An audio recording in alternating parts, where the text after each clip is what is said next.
Before we get started, YouTube has been claiming that they're expanding monetization for educational content. Firstly, we're going to expand monetization on educational, documentary, or news content that may feature violent interactions with law enforcement, recreational drugs or drug-related content, as well as sensitive events. Clearly, that is a lie. They haven't remonetized a single video on my channel, and instead hit both my last video and my Revenant review since making this statement. So don't believe that Team YouTube is improving, nor that they support educational content. They're just back to their old tricks, and trying to suppress history itself. This website is ran by a fundamentally corrupt organization, which is yet another reason to trust-bust Google.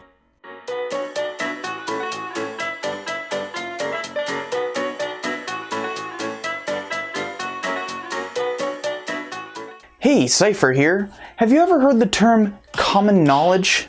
The basic idea is that it's some sort of knowledge that you can expect of a particular community and therefore don't need to cite your source on something like, who was the first American president? Obviously it's George Washington, you don't need to cite that. Of course it does mean that you kind of have to choose what citations you use for what audience, but the general idea is that there are certain things that are common knowledge and don't need to be re-referenced again.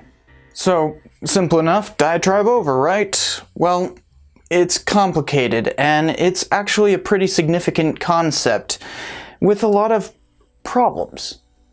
So the basic definition is widely known, generally accepted information, especially within the history profession. So anything that's common knowledge doesn't require citation. There are a couple of major exceptions to that rule. For instance, all quotations require citation. We call the ozone layer. Citation needed. Same with statistics. And even if something is considered common knowledge, sometimes, as Carl Sagan used to say, extraordinary claims require extraordinary evidence. But that's kind of a hazy line and kind of difficult to determine, and that's one of the great things about peer review, because they will tell you blatantly you need to cite your information on X, Y, and Z. So here's a few examples from Las Vegas history that are common knowledge. For instance, the population of the Las Vegas Valley is currently over 2 million people. Billy Wilkerson created the flamingo, not Bugsy Siegel, and Bugsy Siegel was a thug. These are things that don't require any citation because they're just generally understood. But since obviously I'm kind of composing this after looking at a particular movie, one thing that would require citation is to say that Bugsy Siegel killed X amount of people. I don't know what that would be and where to derive that information since it's heavily disputed. So there's a few simple tricks to tell whether or not something is common knowledge. For instance, one of the best ways is just looking at Wikipedia. You can specifically look at the sourcing in that and see what needs to be cited on Wikipedia. For instance, that little sidebar that they often have for events or people or anything like that, you don't really need to cite anything when using that information. Generally, that is always going to be common knowledge. You might also look at whatever book you're reading or anything and see if they're citing a source for something, and if they're not, it may very well be common knowledge, though as you might be getting, this is kind of hard to determine. Ultimately, it is kind of a gut feeling that you get over time with more experience. You learn what is common knowledge and what isn't, more by having professors tell you, hey, cite your source on this, or something along those lines. It's a trial and error kind of thing. Because, as it turns out, common knowledge ain't so common after all. There's a lot of things that the history profession considers common knowledge that is in no way common outside of the history profession.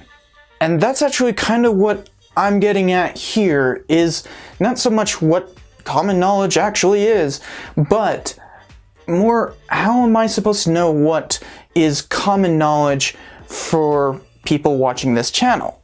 How much do I have to explain things?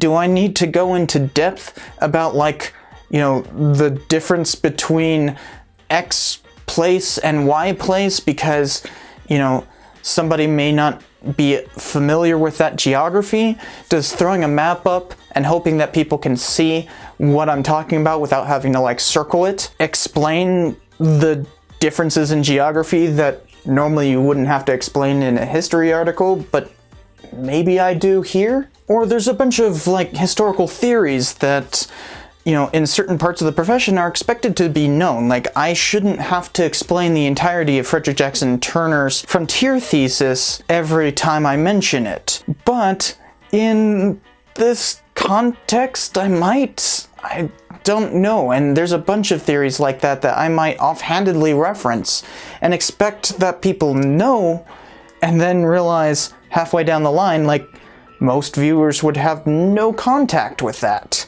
Or there's also a lot of ignorance in the audience where there will be like, hey, I mentioned something from Marx, and suddenly everything can't be talked about ever again because Marx was mentioned. And often people who get angry about Marx or anything like that, they're just blatantly ignorant. They're not trying to learn. They don't want to learn. And so, like, trying to explain those theories to those people is ultimately futile. So you've got this kind of in-between dynamic of whether or not something is common knowledge is like there's blatant ignorance and then just obliviousness. And somehow I'm supposed to know what the audience inherently knows. I mean, if I offhandedly mention something like the Ludlow massacre, do I really need to go into detail about what it was every single time? Or if I'm just naming a bunch of events, do I even need to cite what that was? Some people may have never heard of it before, and some people may be completely ignorant of the event because they are openly bigoted against, like, unions or something along those lines. And I don't really know how to navigate it, so it's an open question. Ultimately, common knowledge is more about how you cite things and whether or not you cite things, but here I don't really know, so I leave it open to you guys. What do you think? Where should I be citing things, and how should I be able to determine what is citable and not?